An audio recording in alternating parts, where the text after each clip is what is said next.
வணக்கம் குழந்தைகளே. இன்று நாம் மகாகவி பாரதியார் எழுதிய ஒரு அழகான குழந்தைகள் கவிதையை பார்க்க போகிறோம். அந்த கவிதையின் பெயர் ஓடி விளையாடு பாப்பா. இந்த கவிதை குழந்தைகள் எப்படி மகிழ்ச்சியாகவும் நல்ல பழக்கங்களுடனும் வளர வேண்டும் என்பதை சொல்லுகிறது. ஓடி விளையாடு பாப்பா, நீ ஓய்ந்திருக்க லாகாது பாப்பா. கூடி விளையாடு பாப்பா, ஒரு குழந்தையை வையாதே பாப்பா. சின்னஞ்சிறுகுருவி போலே நீ திருந்து பறந்து வா பாப்பா. வண்ணப் பறவைகளைக் கண்டு நீ மனதில் மகிழ்ச்சி கொள்ளு பாப்பா. கொத்தி திரியும் அந்த கோழி, அதை கூட்டி விளையாடு பாப்பா. எத்தி திருடும் அந்த காக்காய், அதற்கு இரக்கப்பட வேணும் பாப்பா. பாலை பொழிந்து தரும் பாப்பா, அந்த பசு மிக நல்லதடி பாப்பா. வாளை குழைத்து வரும் நாய்தான், அது மனிதர்க்கு தோழனடி பாப்பா. வண்டி இழுக்கும் நல்ல குதிரை, நெல்லு வயலில் உழுது வரும் மாடு. அண்டி பிழைக்கும் நம்மை ஆடு, இவை ஆதரிக்க வேணுமடி பாப்பா. காலை எழுந்தவுடன் படிப்பு, பின்பு கனிவு கொடுக்கும் நல்ல பாட்டு. மாலை முழுதும் விளையாட்டு என்று வழக்கப்படுத்திக் கொள்ளு பாப்பா. பொய் சொல்லக்கூடாது பாப்பா, என்றும் புறம் சொல்லலாகாது பாப்பா. தெய்வம் நமக்கு துணை பாப்பா, ஒரு தீங்கு வர மாட்டாது பாப்பா. பாதகம் செய்பவரை கண்டால் நாம் பயம் கொள்ளலாகாது பாப்பா.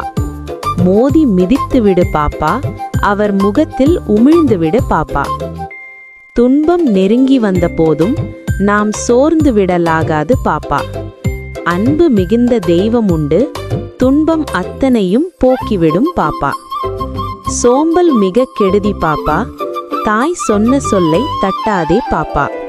தேம்பி அழுகும் குழந்தை நொண்டி, நீ திடம் கொண்டு போராடு பாப்பா. தமிழ் திருநாடு தன்னை பெற்ற எங்கள் தாய் என்று கும்பிடடி பாப்பா. அமிழ்தில் இனியதடி பாப்பா, நம் ஆன்றோர்கள் தேசமடி பாப்பா. சொல்லில் உயர்வு தமிழ் சொல்லே, அதை தொழுது படித்திடடி பாப்பா. செல்வம் நிறைந்த ஹிந்துஸ்தானம், அதை தினமும் புகழ்ந்திடடி பாப்பா. வடக்கில் இமயமலை பாப்பா, தெற்கில் வாழும் குமரிமுனை பாப்பா. கிடக்கும் பெரிய கடல் கண்டாய், இதன் கிழக்கிலும் மேற்கிலும் பாப்பா. வேதமுடையதிந்த நாடு, நல்ல வீரர் பிறந்ததிந்த நாடு. சேதமில்லாத ஹிந்துஸ்தானம், இதை தெய்வம் என்று கும்பிடடி பாப்பா. சாதிகள் இல்லையடி பாப்பா, குலத்தாழ்ச்சி உயர்ச்சி சொல்லல் பாவம். நீதி, உயர்ந்த மதி, கல்வி, அன்பு நிறைய உடையவர்கள் மேலோர். உயிர்களிடத்தில் அன்பு வேணும், தெய்வம் உண்மை என்று தானறிதல் வேணும். வைரமுடைய நெஞ்சு வேணும், இது வாழும் முறைமையடி பாப்பா. குழந்தைகளே, இந்த கவிதை நமக்கு ஒரு பெரிய பாடம் கற்றுக் கொடுக்கிறது. சுறுசுறுப்பு, அன்பு, நேர்மை, துணிவு இவை இருந்தால் வாழ்க்கை அழகாக இருக்கும். நன்றி. அடுத்த வீடியோவில் மீண்டும் சந்திப்போம்.